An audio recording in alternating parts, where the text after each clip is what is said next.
Will Australia Optus out of digital dystopia? And time to take our financial system back. Coming up on today's Citizens Report.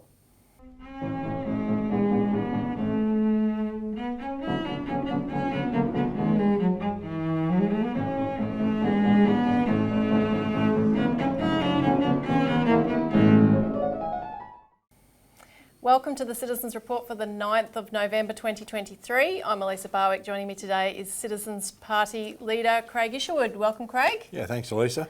And on today's show, we're going to be talking about the Optus outage yesterday. Everyone would no doubt have heard about, with horrific impacts across the country, and a victory as well, an important victory that we've had in one of our campaigns. And then we'll come back to talking about one of our favourite topics, and that's the financial system. We'll discuss the implications of the latest Reserve Bank rate rise, but also how they really should be tackling things like inflation, how they can expand their toolkit. So stay tuned for that. Now, to help circulate the show, make sure that you yourself have subscribed, hit the notification bells, and you can also make a comment below, hit the like button. All those things help to get the word around. Improve the circulation of the algorithms and so forth. And you can also donate below. There's a donate button. Another way that you can help our campaigns is by subscribing to the Australian Alert Service. And just to give a plug for what we have, which of course will cover some of the content in the show, but we can't do it justice. We've discussed the Reserve Bank rate rise and the victory that we're about to talk about. For sterling first victims, really important result of numerous of our banking campaigns over the recent period. Prime Minister Albanese's trip to China, very important, a stepping stone to begin to bridge the gulf of our relations with our largest trading partner.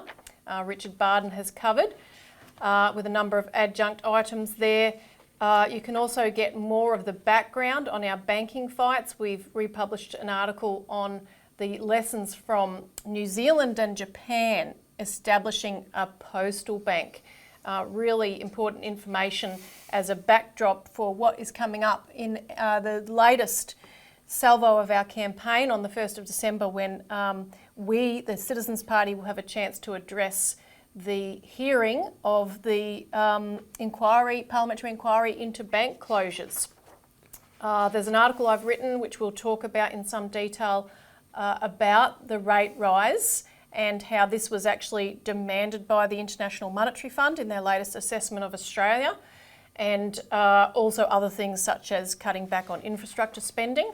And you'll see also a number of articles in the rest of the alert on the war currently ongoing in the Middle East, and the bulk of the world under the expanding BRICS Plus umbrella that is pushing for peace, and features on how that is being proposed in terms of the kind of thinking that animated the Oslo Accords. We've got a back page feature with some words from the Israeli Prime Minister Yitzhak Rabin and his intent to bring together people that are no different to live together in harmony, because he said, we like you are people who just want to build a home, plant a tree, live, side by side. Really important reflection. The alert it gives a really strong contrast, at least, about what's taking place in the world today. On the one hand, you've got the IMF conditionalities, which is the Western nations' economic model of economic rationalism and so forth, which is also the war model, as opposed to what China's doing with Xi Jinping, the Belt and Road Initiative, and the BRICS grouping of countries, which is very much, nearly totally committed to the idea of a peaceful, developing world. That's what this alert service that's reflected in the Almanac, which is a fascinating interview with Jeffrey Sachs. And there's also an article in there on the US side, where the Israel lobby has come from, why that's such a powerful influence there. You won't get this information anywhere else. No. So it's not in a balanced and a straightforward way. So people, if they really want to get inside information from numerous sources, the alert service is where you get it. Yeah, so now on to our first topic. Will Australia Optus out of digital dystopia? When I got up in the morning yesterday, I went to get on our regular video conference call and everything was dead. I thought, oh, the landline's gone down. So I rebooted the modem 3 times. No, nothing. I said, I'll get on my phone. No connection. I'm thinking, what on earth is going on? It's a bit of And a shock, isn't I it? hadn't heard the news that Optus had gone down at 4 o'clock in the morning. My wife did, but I didn't hear it. So I was completely in the dark. This has never happened before, but the breadth of this shutdown was enormous. Yeah, all the things that you take for granted, just being able to make a phone call to a family member to check on someone or something. I mean, all of those things and much more serious things were thrown out the window. So 10 million or more customers were disrupted in one way or another. Melbourne's train networks were shut down. Of course, they use Optus for their communications. People couldn't get an Uber. They were also dependent on Optus. Landlines, some landlines and mobiles could not even call emergency services, even though that's meant to be provided for by any carrier. They have to be able to switch over to an alternative carrier so people can at least call 000. Apparently that wasn't working. 3 of the 4 big banks were disrupted and ING, where they couldn't take calls or make calls in the call centres. They couldn't send out verification texts for transactions, so that you can imagine the mammoth disruption that caused from the smallest to the largest transaction that was scheduled to go through. Of course, disruption of business payment systems, payment terminals and so forth that depended on the internet connection or phone connection. And as I said earlier, disruption of lives, and there were a lot of horror stories that came out through the media yesterday of hospitals not being able to contact loved ones of their family members that took a turn for the worse and died in hospital, things like that. Elderly relatives who couldn't be contacted by families who were worried about them, interstate, etc. Experts have said in the wake of this that we need to have a backup network, some kind of contingency for disaster and emergency planning. There needs to be redundancy within the system, the ability to, for instance, reroute services through other networks of an entire carrier, some kind of switchover capacity. But the point we want to make, one of the crucial parts of that backup system is cash, because so many of the stories that came out through the media yesterday related to the fact that a lot of businesses lost a lot of business because they no longer take cash. That's right. And it was only the companies that still take cash and had something in the till that could actually continue to conduct business. And if you think about other recent outages, this obviously was much more serious, but we had a couple of years ago the Osco payment system outage, more recently the Commonwealth Bank outages. You've had a lot of outages due to natural disasters. Obviously, the population knows full well that we need cash as a backup. This Optus disaster is actually brilliant in one sense, because it is going to put the fine point to the politicians that you need to enshrine and protect cash permanently. There is nothing that they can argue about this. The dislocation to people who have gone onto the square payment system or fully digital, they got screwed. No, exactly. And that's just a problem where there's always a backup with cash. You can always continue without having the electronic system. As we know, I mean, it's common sense. Cash is not going to disappear from the system. And this just proved it again, Elisa. Exactly. It just proved it again.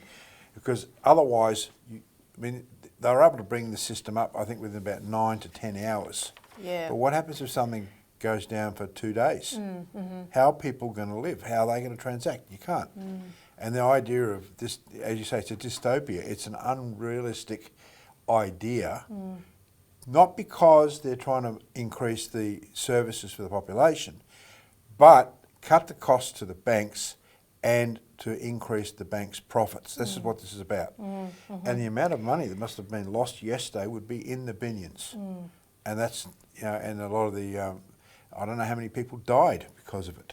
Exactly. That'll come out, I suspect. Over time. Over time. Now, we'll put the link below, because this really reinvigorates our campaigns to protect cash, and there's a lot of ways we've been fighting that. It keeps coming back in a lot of different iterations. But one of the things you can do immediately, if you haven't, is sign the change.org petition that wasn't put up by us but by a collaborator on protecting and enshrining the usage of cash and the access to cash. Those things need to be put into legislation.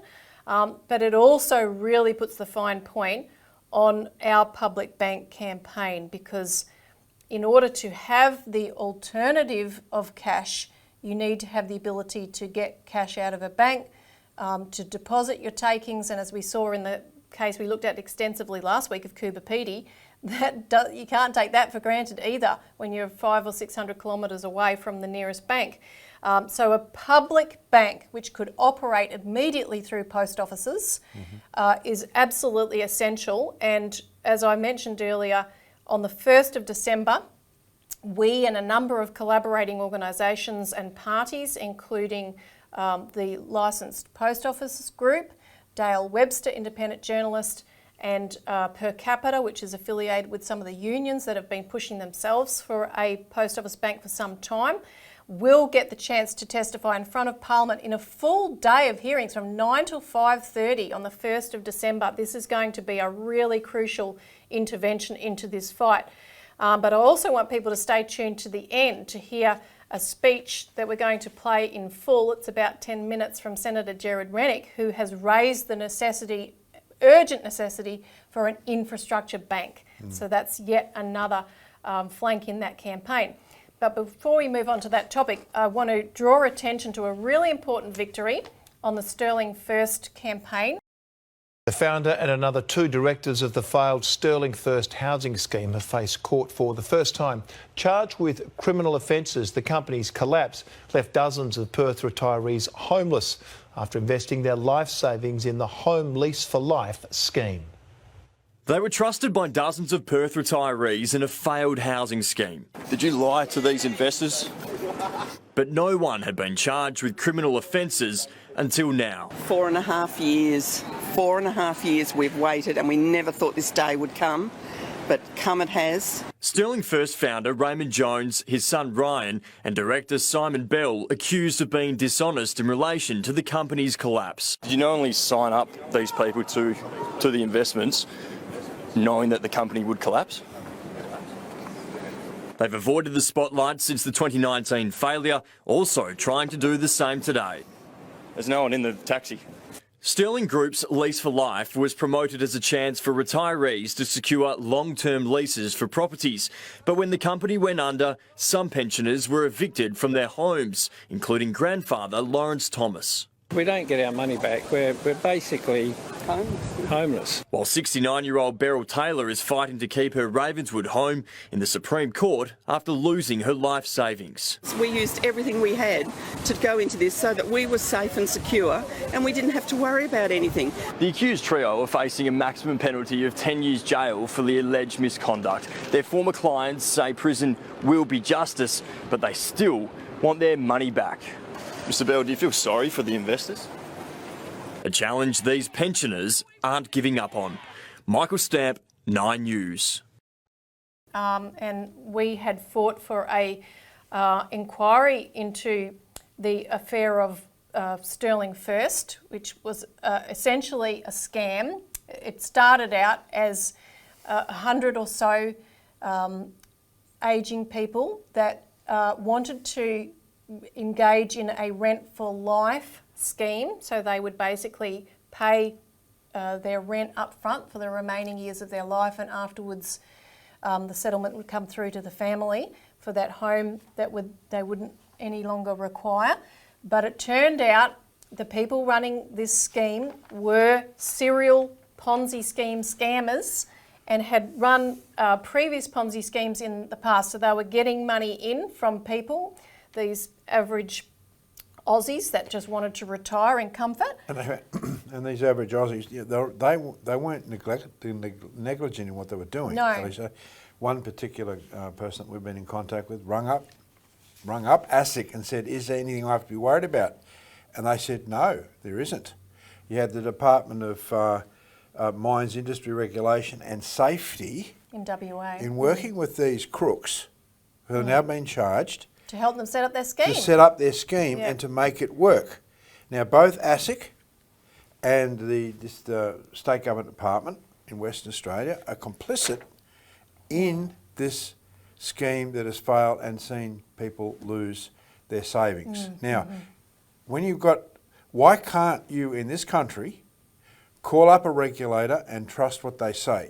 That means that there's actually no regulation. They're not doing their job, and that still has to be accounted for. There's an ongoing ASIC inquiry now that Senator Bragg is leading, which has contributed to this victory.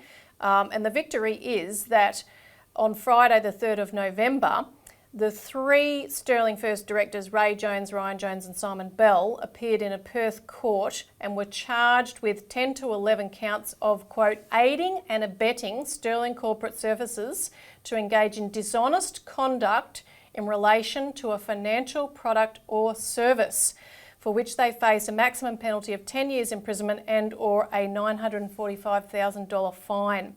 So this is a really critical victory, and obviously the members of the Sterling First lobby group that have been fighting to get justice have been extremely happy with this. But we do need to pursue ASIC, we do need to pursue the WA Government Department that allowed this to happen, otherwise it will happen again, and we also need to immediately compensate the victims. Now, we're only talking $18 million, Yeah. 18.5 million. We're not talking 365 billion No. for a set of subs. We're only Yeah, talking that we'll never get. 18.5 million. Exactly. Between And- two governments, state and federal. And this is urgent because some of the people that were embroiled in this scam have already died since it happened 4 years ago. So we need justice on this now. So we'll continue to update you and push for this fight to come to an adequate conclusion. So that's set on that. We'll move on to our next topic, time to take our financial system back. And I want to start off here with a discussion of the interest rate rise, which we saw, of course, on Tuesday this week. Now, we can put up a graphic here from Martin North. He's in the UK, but he's still tracking all these things, which is very important for Australians to know. And we see here that mortgage stress is now up to 50.2% of people with a mortgage. So over the halfway mark, and rental stress is soaring. It's nearly 73% of renters. And the thing is, this is not necessary. It's literally just the gouging of the poorest people, and Michelle Bullock admitted this kind of thing hits the poorest the hardest in Senate estimates discussions that just took place on the 26th of October. And there's other tools that we could use, but we have allowed ourselves to have one hand tied behind our backs in dealing with all this because we deregulated the financial system. But I want to first draw attention to the advice that came from the International Monetary Fund, because on the 31st of October, the IMF issued their concluding statement from their latest staff visit when they come to check up on us and see how we're doing financially. And everything that is happening on the Australian financial front right now is following the cues from that report. So first of all, this is just a summary of everything the IMF advised. A continuation of interest rate rises, reduction of government deficits, increased economic efficiency, which is just code for austerity cutbacks, reining in of government infrastructure spending, and these are things that they explicitly stated, plus even suggesting things like a higher GST to increase government revenue.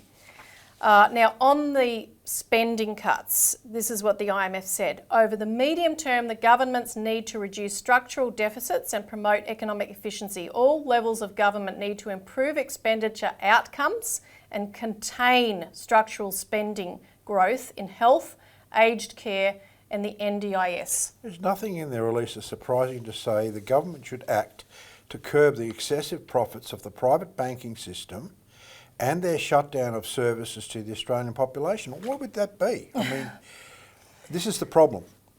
You're dealing with a system, and actually I found that, in the 1940s and the early 50s, that the Labor Party of Curtin and Chifley, they were very, very resistant about going into these supranational government overriding bodies because they knew exactly these sorts of policies were intended to be brought in.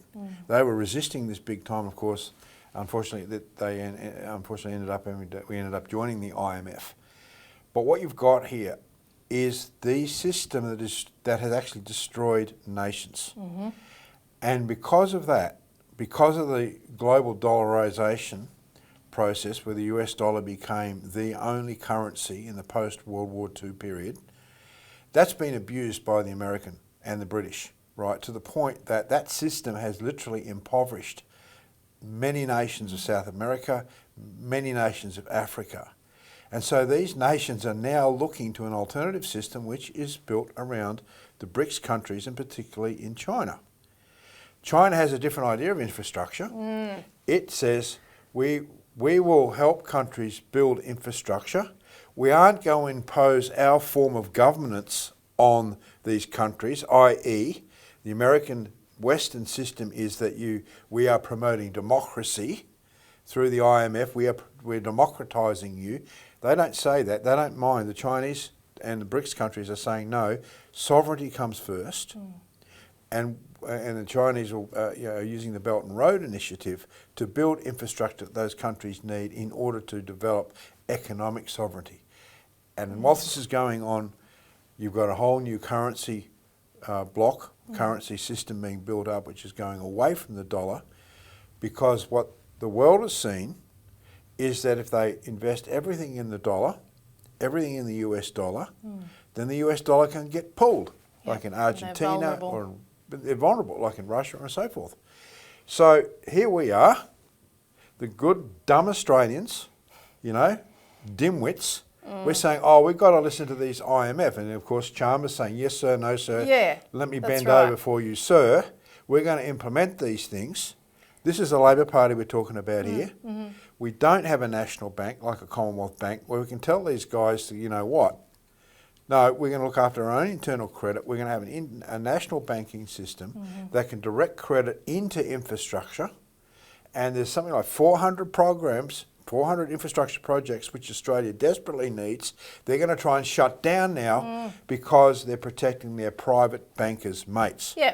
And the RBA, Michelle Bullock, is nothing more than the extension of the other guy that was in there, whatever his name was. He's such an irrelevance into history apart from the fact that he screwed things up. But she is simply following the private bankers' control of the economy. I mean, here we are. We're raking it in at the moment from resources sales with high prices and so forth. And the IMF's saying you've got to spend less on health, aged care and disability services. When look at the state of our aged care, look at the state of our healthcare system. Now, I want to contrast what the IMF mission head, Abdul Wayne, said with Michelle Bullock, because she, in the Senate estimates on 26 October, ahead of his report being filed, but of course they were in discussions, the IMF, while they were here the whole time on this mission, they said exactly the same thing. So the IMF guy said he praised the federal government for saving most of the extra tax revenue it had collected over the past 12 months. So in other words, they've raked it in, but they haven't spent it. They've just left it there, right? That's a good thing. Oh, and apart from AUKUS. Well, yeah, but, wait till we actually get there yet. But Michelle Bullock said in the Senate estimates, she praised the federal government's decision to, quote, bank the revenues it has been raking in.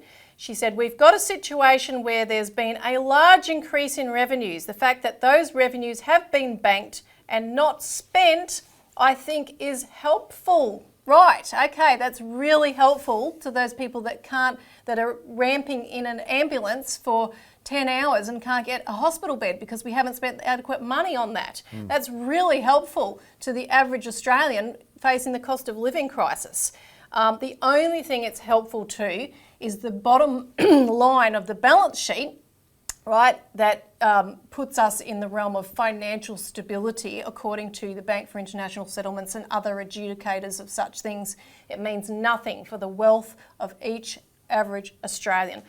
Infrastructure is the other thing. It's exactly the same issue. The IMF demanded that the Commonwealth Government and state and territory governments should implement public investment projects at a more measured and coordinated pace, given supply constraints, to alleviate inflationary pressures and support the RBA's disinflation efforts. Otherwise, interest rates would have to be even higher, putting the burden of adjustment disproportionately on mortgage holders. So in other words, you've got to go without crucial infrastructure. Again, things like hospitals, things like roads. We're going to have bridges caving in like you see in the US soon if we continue this approach. But it doesn't matter if people's lives are threatened, because it'll be worse if we don't have these rate rises now. We'll have to have even higher rate rises. So the head of the IMF mission argued, according to the Sydney Morning Herald, that spending on infrastructure had to be brought under control.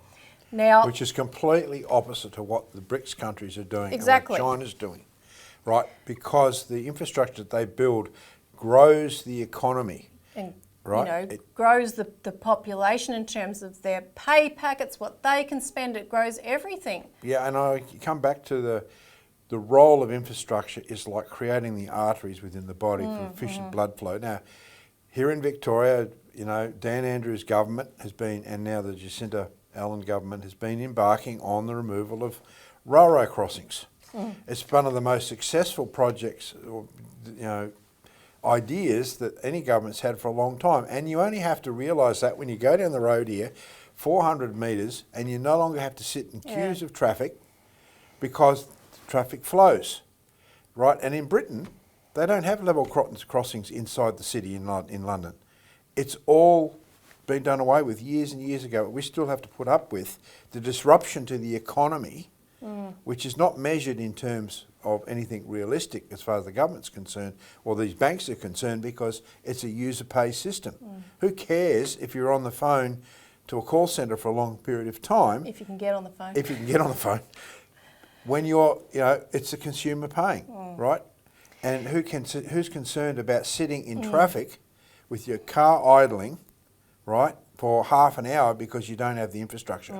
And this is a role that infrastructure plays in an economy. Yeah, so to the crucial. degree that you speed up the efficiency of the economy, you get gains that you can then, you save a lot of time, effort and money and resources and energy and carbon and all that sort of stuff. If you want to look at it in that way, And not that we do. Even people's sanity. Yeah, that's right. Not And having to sit into a car for 2 hours to get to work or something. anyway, we could. This is one of the things that we've been talking about Yeah. for many years. Now- The role of infrastructure. Now, the government began a review, a 90-day review. It's now plus 190 days, but because it started this in May, I should say, this 90-day review. They've just said that they're going to announce results at the time of the December budget update, but this review was designed to put off infrastructure projects, so either cancel them or delay them. Of course, you know, if you look at Australia's infrastructure, oh my God, you know, you can't, there's nothing. We are just bare and barren of any decent infrastructure. Mr. Albanese, you should know that after having just been to China in comparison, but they're talking about delaying at least another 400 projects that haven't even been started yet. Things like the Melbourne Airport Rail Link, New South Wales Coast Bypass, etc. And Jim Chalmers confirmed on Insiders on Sunday, he said, we're going to need to make some difficult decisions about the infrastructure pipeline, which factors in $33 billion of blowouts from projects announced by our predecessors. So again, they're towing the line that the IMF has put out there of fiscal austerity. Now, on to interest rates. The IMF said this: although inflation is gradually declining, it remains significantly above the RBA's target and output remains above potential.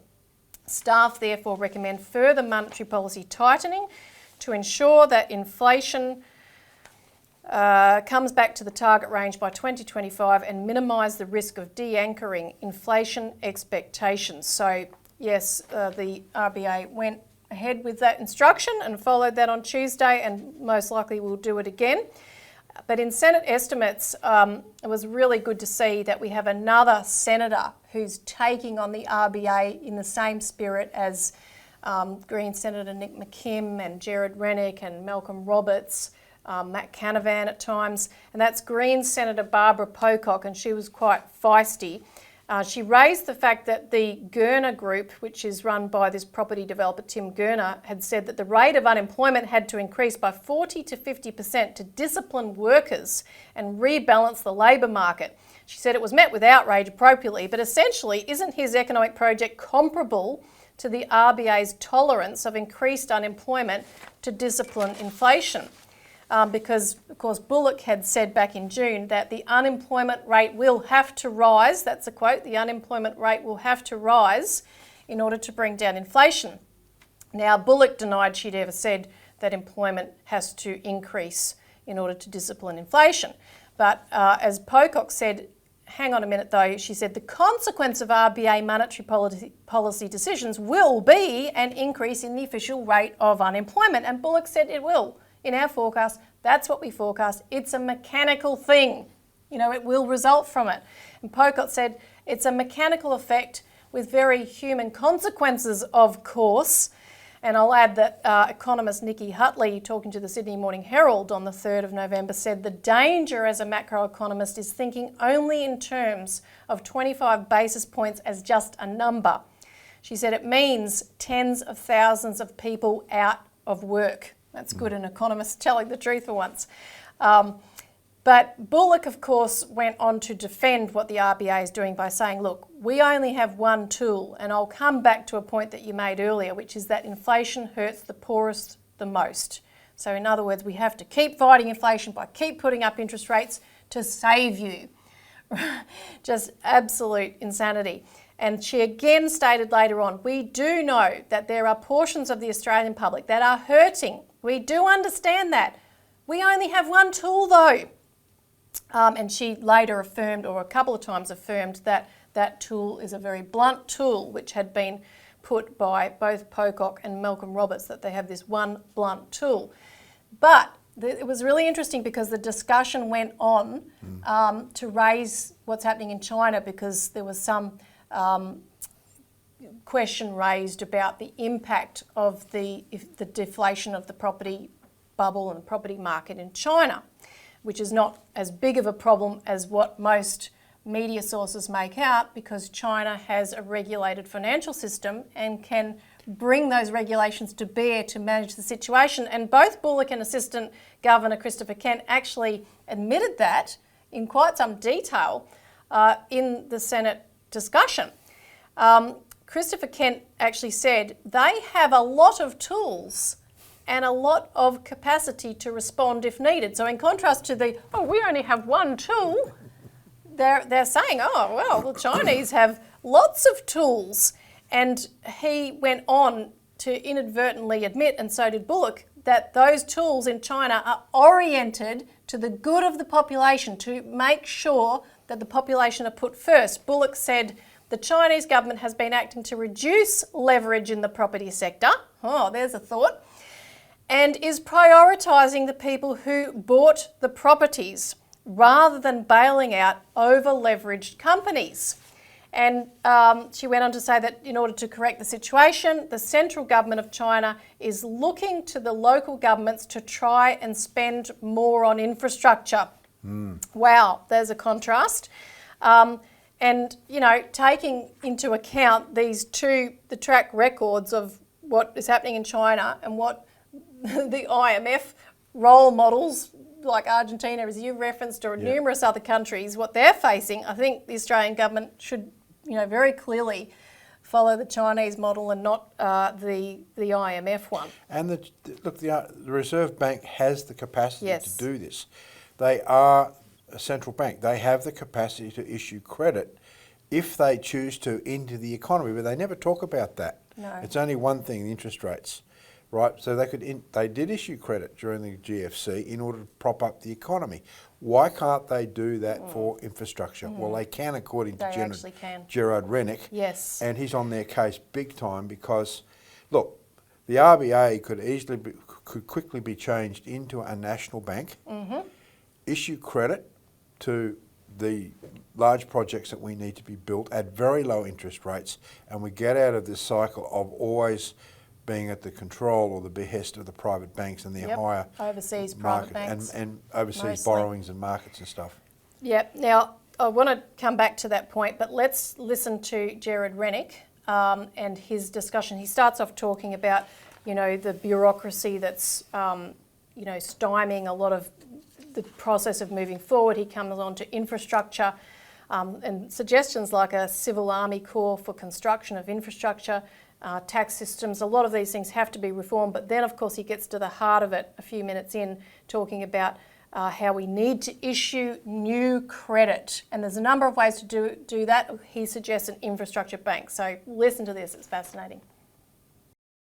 Thank you, Deputy Chair. Australia faces a leadership crisis. We have a crisis amongst our leadership with their intellect and with their integrity. And most notably, in regards to their integrity, their lack of intellect as to what we are going to do moving forward to solve the cost of living crisis. And just yesterday we saw the RBA yet again raise interest rates for the umpteenth time in the last few years, and somehow that's expected to solve the economy. Well, that is not going to happen, Acting Deputy Chair. We need to have a serious review of the way this country is run. And while I won't pretend to be able to stop the transmission of airborne viruses or change the climate, I can use my financial controlling skills to review the way that government operates in this country. And one of the things we have to do in this country is actually have a serious federation convention to look at the excess bureaucracies in this country. Time after time, I go into estimates and I get stonewalled by bureaucrats with the smug grins on their faces, taking questions on notice, refusing to answer questions, complaining about answering questions. And that is an utter disgrace to the hard-working Australians whose taxpayers pays these bureaucrats. And we need to look at reforming our federation that is going to streamline the roles and responsibilities of both state and federal governments, to look at the vertical fiscal imbalance and the duplication of services given to the Australian people, because the Australians' taxpayers' dollars matter. And let me tell you, the brown bags of yesterday, the brown paper bags of yesterday, are today's green tape, red tape, black tape, blue tape. You name it, there's a bureaucrat out there somewhere rorting the system with unnecessary rules and procedures that are destroying the entrepreneurship and the aspiration that our Australian people so badly need and deserve. So this Federation Convention that we have should be broken into constitutional changes and non-constitutional changes. Clearly the non-constitutional changes would be much easier to change, and I'll give you one example of where we could look at is the way federal funding for roads, or funding for federal highways is funded. Currently the federal government funds 80% of the federal highways, and the state government funds 20% of the highways. And then the state government goes on and pays generally a foreign contractor to build those roads. You have to seriously ask why we have foreign contractors building these roads and why we couldn't get the federal government to fund these roads 100% and then have a civil engineering corps in the army. That wouldn't require a change in the constitution. All it would require is a bit of common sense and willpower between state and federal governments. Now, the next thing we need to look at is our taxation system.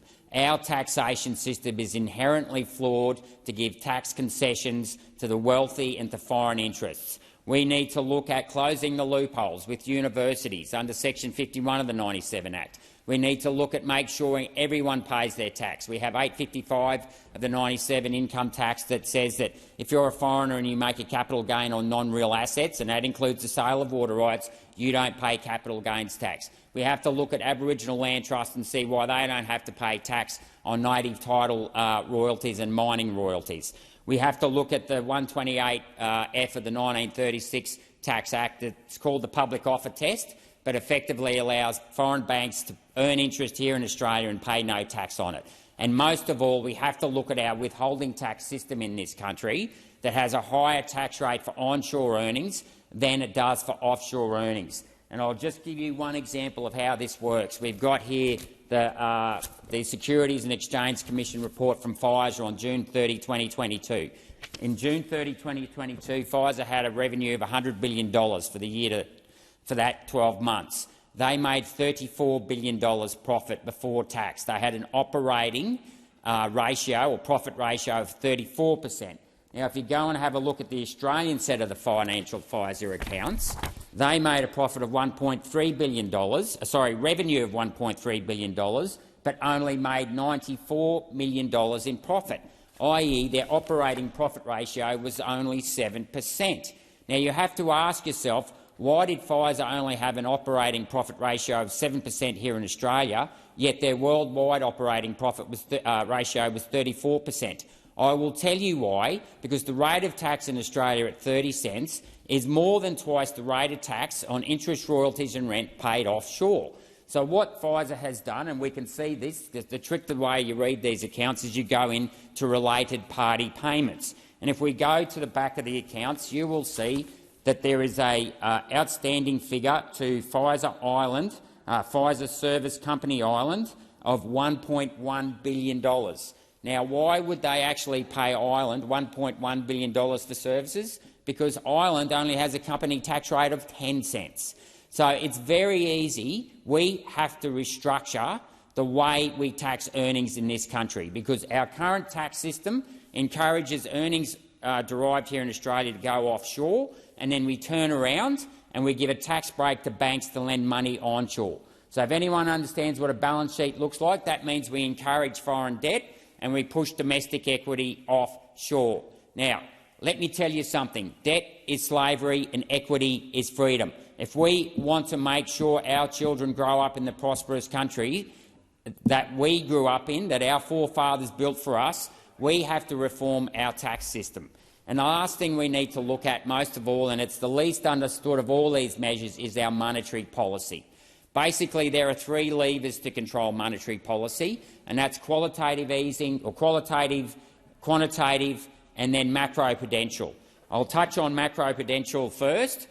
In 1985, Paul Keating lifted the capital controls in this country.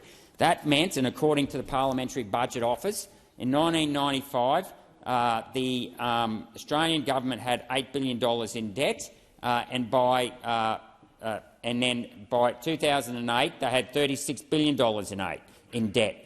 But here's the thing, with banks, the banks had $6 billion in debt in 1985. By 2008 they had $800 billion in foreign debt. Now, is that the right thing to do? No, it isn't, because our actual one and only Banking Royal Commission said in 1937, so note, I'm referring to the only Banking Royal Commission. There was another one in 2016 that dealt with corruption in the banking, financial and superannuation industry, but the actual real Banking Commission, and this is what set Australia up for prosperity throughout the 60s and 70s, said, the most desirable banking system in the present circumstances of Australia is one in which includes privately owned trading banks. The system contemplated is one in which a strong central bank regulates the volume of credit.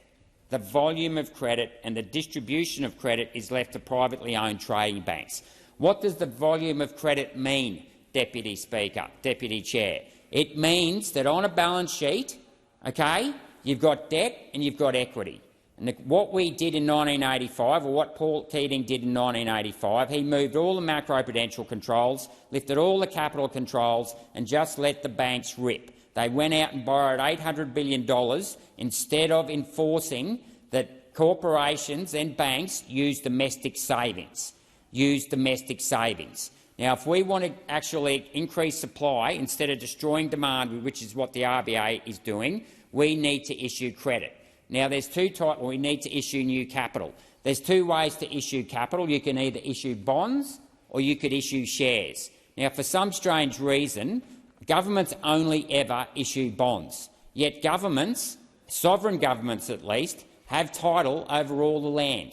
So the question is, why don't they issue new shares against sovereign infrastructure? And that sovereign infrastructure, of course, is power stations, dams, road, rail, ports, airports and telecommunications. Corporations issue new shares all the time. A mining company might want to open up a new mine. It will issue a new share. So how do we go about implementing this idea? We issue one share in a bank called Infrastructure Bank, and that company and that share will be owned by our children, called untapped wealth. And then when that infrastructure bank can lend to federal governments or state governments, so that, say, for example, a state government wants to build a dam for $1 billion. If the infrastructure bank that's owned by the Australian people makes a loan to the state government for 100 years at 1%, that means that the first $1 billion in wealth that the state government makes, it gets to actually repay to the federal government. The key point here is that that first $1 billion in wealth stays within Australia, because right now we go and tap the world's biggest market, of course, which is the US Treasury bond market. The US Treasury bond market is money that is printed by the Federal Reserve, privately owned banks in the states. It's not actually the US dollars it's printing, it's the actual privately owned banks' dollars it's printing. And every time we create new infrastructure assets here, when we repay that debt, we let all that wealth go offshore. So, yeah, this is what we need more of. That is going to be coming to the Parliament on the 1st of December in a major way when we lay out our proposal for a People's Postal Bank. But look, the issue that the senators like Gerard Rennick and others have been raising, and has continued in the Senate estimates that we've just talked about, is that, as you said, the Reserve Bank overnight could be, it's all there in the legislation, could be shifted to begin to do what China's doing, what other countries are doing, and develop and build our way out of this depression. The Reserve Bank of Australia review recommended taking out all those crucial clauses that allow that to happen, that allow the Reserve Bank to create credit. And I mention this because media have reported in the last few days that the Reserve Bank review recommendations are about to be tabled in the form of legislation in Parliament. They say later this, what's the month, November? Yeah, November, later this month or sometime this month. Now, that is a bit curious to us because there's been no exposure draft of legislation that has been put forward, but of course you can't rule out that this is going to be done in the sneakiest of manners, because it was interesting, I was just reviewing what we wrote at the time that this Reserve Bank review came out earlier this year in April. The Reserve Bank in its review actually stated that if we can't get bipartisan support for these legislative changes, then we'll have to go through the back door and do it outside of legislation through a new statement on the conduct of monetary policy, which would include a statement, quote, that the government will not use its power to overrule the RBA, and the RBA will not use its power to determine the lending policy of banks, because the three key things that are still in the Reserve Bank Act that would allow the bank to do what we're suggesting and to fund the development of the country is in Section 11 of the RBA Act, the government has the ultimate say over monetary and banking policy. That means the government, in terms of if there's a dispute and the RBA doesn't want to listen to the government has the ultimate authority to overrule the RBA. That's put in there actually since the 1930s, where there was the government tried to use the Commonwealth Bank at that time, and there was Sir Robert Gibson said no, I bloody well won't. I'm not going to issue credit for the nation based upon your request, Ted Theodore, because I'm not going to do it. And he just ignored the request of the government. Beholden to the international banks and the Bank for International Settlements, which had just been set up that year. Now, the other section of the RBA Act is Section 36, which allows the RBA to direct lending into specific areas of the economy, which means that the RBA could say, the housing market's overinflated, so don't lend any more in there, but we need to lend more into construction of infrastructure, public housing, things like that. There's also in Section 50 ability for the RBA to control interest rates and differentiate, which is something that Nick McKim has raised in different areas. They can differentiate the interest rates.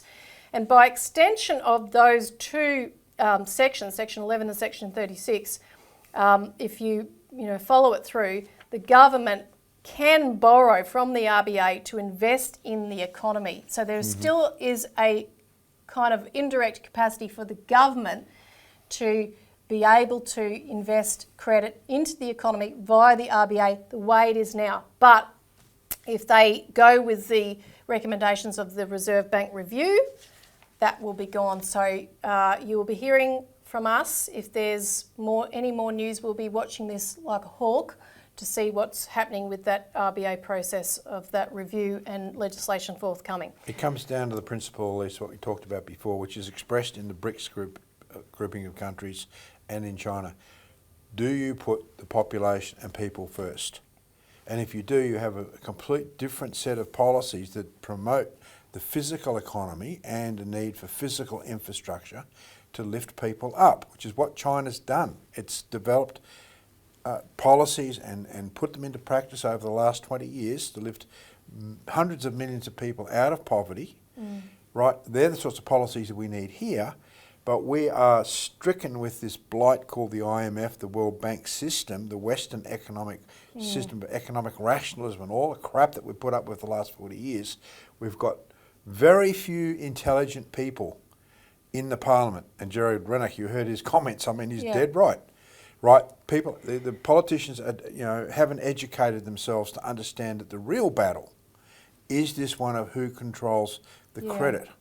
And there's so many different policies that we could enact in this country to solve the problems, and very quickly, if there was the political will to do it. Well, that's right, and that's the good news, because that all sounds bad that we're enslaved to these systems, but it's a mental enslavement. If the Parliament, if we got a majority of the Parliament to decide tomorrow we're going to break from the IMF, the Bank for International Settlements, any of our obligations to participate in those organisations, we're going to suspend, and we're going to create our own banking system, a national bank, and do all those things that we've talked about.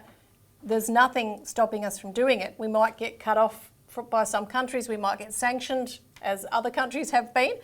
We can survive. We're a big country, we've got virtually everything we need, and we'll find we'll have a lot of friends that we might not have had before as well. Yeah.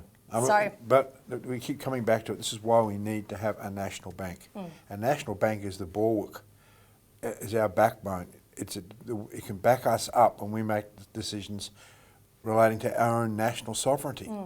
Until we have that, we're at the behest of this international finance, private banking system, dictatorship, we call it, a banker's dictatorship. We aren't sovereign. And this is where the discussion has to be. Are we going to be sovereign, or are we just going to be whipped around because we choose this other system? And we're going to get dragged into wars if we don't make that break and become sovereign, because it's one and the same thing. Yes. Financial sovereignty is the key thing. Economic sovereignty is the key thing to break from these dangerous allies that are dragging us into wars. So talk to your politician. Talk to your local council, talk to any institutions, because as we've seen with the public, the fight, to stop the closures of banks, the victories we've had, the victories on Sterling First and cash and other campaigns, it all comes back to mobilising a lot of voices, because the Parliament can't ignore them at a certain point. And with this Optus issue, they're not going to be able to ignore some of these bigger questions on cash and on banking. So it's 1st of December. We'll be in the Parliament testifying for the first time in 35 years on the issues that we've been campaigning for 35 years. There's been a shift. There has been a shift in the Parliament and in the governance of this country, the fact that our policies are now being put up in this way. So we have to continue that momentum. It's taken a lot of work, a lot of detailed work, and the Alert Service backs that up. When we create the policies that we do and talk historically about what we do, all the documentation is there for people to educate themselves with. And I think that this is the reason that people can look forward to more changes, particularly in the backdrop of what's happening globally with the BRICS countries challenging the global hegemony of the post-war dollarisation of the US dollar and so forth. There's a lot of change happening, and it's also very dangerous, because the US and the West see that their system of government is under threat, and they're prepared to go to war, into genocidal wars, like we see in Gaza at the moment, in order to protect their system. And that's a warning for the world. So I think that what we do here in Australia has an incredible amount of power, because people will look to us and say, well, if Australia can do it, why can't we? Absolutely. So look to the links below for what you can do to be a part of it. Thanks for tuning in. That's the show for this week. Thanks, Craig. Yeah, thanks, Elisa. And we'll see you again next week.